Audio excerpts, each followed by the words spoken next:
તો જોઈ રહ્યા છીએ ગાઈસ, અમે રાજલમાના મંદિર જુવાડા પહોંચી ગયા છીએ અને અમે 3 બાઇક લઈને આવ્યા છીએ.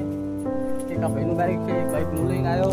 ઓલા રે અમારા પિન્ટુભાઈ, આલા રે વિકાભાઈ, બરોબર.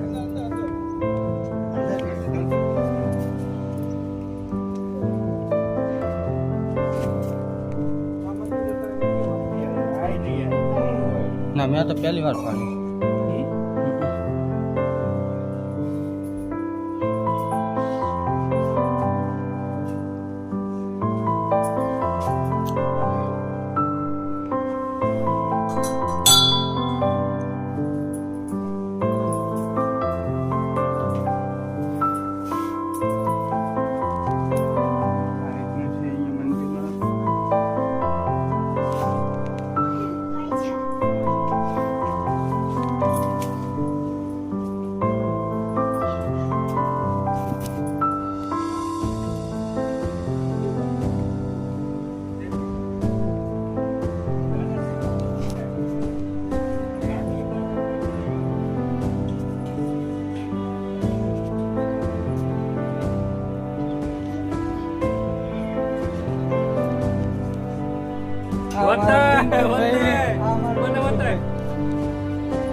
છે કે નહીં રાજલમાન મંદિર છે ને?